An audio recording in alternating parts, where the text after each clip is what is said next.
Welcome guys to UrGamingTechie's VR show, a show where we look at PC VR, PSVR, and mobile VR, so you guys don't have to waste your time and money. And today we're looking at a game called Shooty Skies on the Oculus Quest and the Valve Index. Now, this is a game that is a bullet hell shooter, and we're all familiar with how bullet hell shooters work, especially in 2D. And I've played some of these in VR before. This one's supposed to be different though, and there's a reason why it's different, and I think this gameplay will make it easily apparent to you guys, especially for all my fans and that are born in the 90s and the 80s. I think this one's going to really interest you guys. Let's go ahead and take a look. Gaming tech, eating brekkie is the gaming tech, going for a recce is the gaming tech, gaming techie is the gaming tech, gaming techie. Alright guys, here we are with Shooty Skies Overdrive. So let's go ahead and dive right into this. We can play the campaign. I am on World 1. You can see there's 5 different worlds on here that you can play through. There's different pilots you can collect and stuff like that. So let's go ahead and dive right in. We're going to do it on normal. So for those of you who aren't aware, this is kind of like a bullet hell shooter. What makes this one unique compared to the others is obviously the graphic style, the artistic style in this. And you got this right here on your right hand. This is what you use as your shooting mechanic. And if anything hits this, then you die. So any of these pieces here, if they hit you, then you're going to take damage and the round's going to end. This on your right hand is... On your right hand here is going to be your power-ups. You can see that was a bomb that I could throw. And what I really like about this game, what makes it unique, obviously, is the graphic style of what you're actually doing. So look and see all these Game Boy, basically, that are popping up. So I love the throwback to the 90s. You got little Pac-Man guys running around that are now trying to shoot at you and stuff. You got a yo-yo now in your hand that you can use to, like, hit things with. We got another bomb here. Little computer screens coming at you and stuff. So really cool artistic style of what's coming at you. Monkeying around challenge complete. All right, so we completed a challenge here. We're at 19,000. We got a little arcade throwing arcade sticks at us. Just really cool design. And this duck almost hit me right now.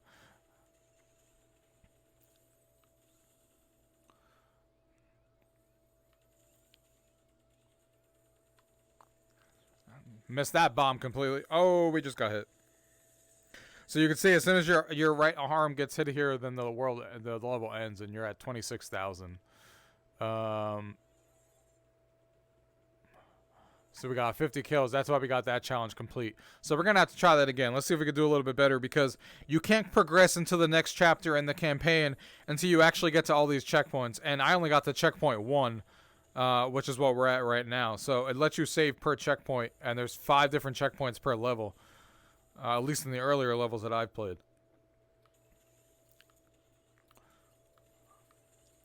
So it's really easy to get hit on this hand, because sometimes you start looking around just to shooting things and you forget about your hand, like I did before, about getting hit. Almost got hit there.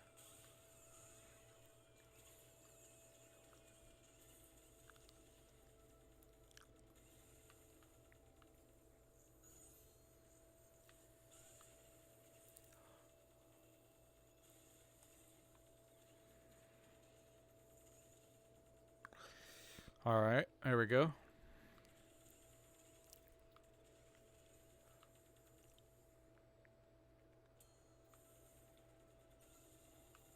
Now we got 2 guns.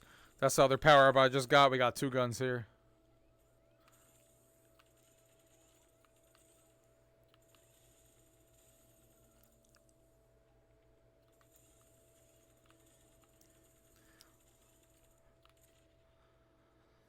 Get that power up. Wasted that by accident. So now you can see we got the checkpoint 1. So now when you die, you're only going to start from checkpoint 1. You don't have to start the whole level all over again.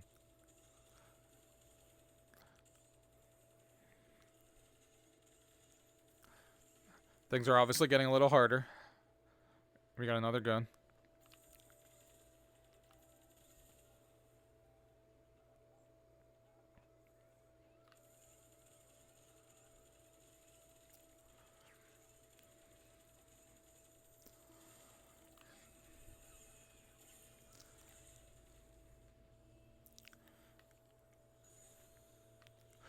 Rubik's Cubes now.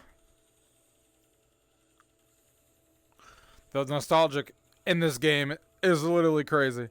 I'm in a world filled with so many crazy things, and we got so many Game Boys coming at us right now. It is crazy. Wish I would have had that bomb before. I'm doing a terrible job using that bomb, too. I keep missing. Oh, boy. We're going to have to put this through the hole. And we just died. Ah, damn it. VR box. That was pretty funny. So you can see we got to checkpoint 1, so you can continue right from checkpoint 1 if you want. You can also hit a new pilot. So that gives you guys a general idea. I don't want to spoil the things that come up and the different things that are going to happen when you're playing the game, but that gives you an idea of what you guys can expect out of this game and the unlockables and stuff that you can use. There's a lot more to say about this game, you know, that I'm going to talk about here at the table here in a second, because you know, the nostalgic flavor in this game, the graphic art style and what they're doing here is very different to what the other bullet hell shooters are doing. So let's kind of get to the table now and let me talk about it with you guys and let you know what I guys think about the Vive or the Index version that we're playing here now. And of course, I also play the Oculus Quest version as well. So let's go ahead and take a look at that. All right, guys. So that was Shooty Skies on the Valve Index. Now, I really like this game because I went into this and I was like, oh, here we go, another bullet hell shooter. Like, I've played these games a while ago in VR in general. It's not really my cup of tea. For bullet hell shooters, but you know, I was like, all right, I'm gonna give this one a shot because I like the art style. When I went in there, I was immediately engrossed into the game, and it's definitely my favorite bullet hell shooter in VR. As somebody who grew up in the 90s and stuff, seeing pieces and the creativity that they did with throwing these bullet hell shooter and the creativity and the actual levels of things that are coming at you, you know, the power-ups that you can use, a yo-yo flinging out and trying to take these things down, the arcade machine coming at you and throwing joysticks at you, you know, the Pac-Man looking creatures coming at you, all these different things that come at you that you guys saw in that gameplay. And the mini bosses that come at you that I'm not going to spoil, which is why I stopped playing when I did, because I don't want to spoil more of the game for you. There's 5 chapters in the game that you go through, and each one has different levels. So there's basically, you can kind of say 15 levels in 5 different chapters spread out, because each chapter has 5 different checkpoints that you're trying to get to. So it's just a hell of a lot of fun. If you grew up as an 80s or a 90s person, you're going to instantly be so engrossed into this game and feel instantly at home. And it's going to be so much fun to take these things down and just be engrossed into an environment that is, you know, of your nostalgic 90s creativity. And I love the way that they did this game. And it's definitely going to be a game that I go back to and show people. When I have my friends come out here and they're, you know, born in the 80s and 90s, as all my friends are, I'm going to throw them into this game, and they're just going to be smiling the whole entire time. They're going to have so much fun. The gameplay is great, you know, with the shooting mechanics and stuff, and the power-ups that you can use on your left hand. Really simple concept. The fact that you only have to worry about your right hand getting hit with your little guy that you're holding in your hand is really cool for a bullet hell shooter. So you just worry about your hand maneuvering through objects and stuff. Really, really cool, and it's still hard as heck. Some of these later levels get really, really hard with, you know, with other things coming at you and the mini bosses and stuff. So there's a lot to get into and a lot of things, and there's unlockables too, the different hand parts that you can actually unlock and stuff. So for $10 that this game is running for, it is highly, highly recommended for me. It's available on the Oculus Quest and the Valve Index. We played it on the Valve Index here, but I also played it on the Oculus Quest, and it runs the exact same. It runs perfectly.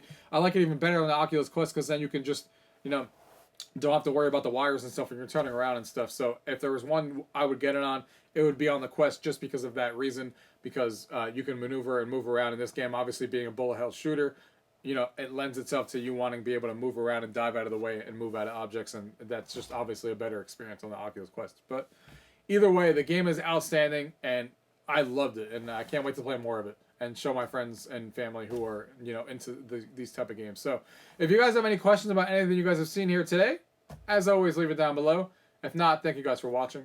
Till next time. Tech, gaming techie is the gaming tech, gaming techie, gaming tech.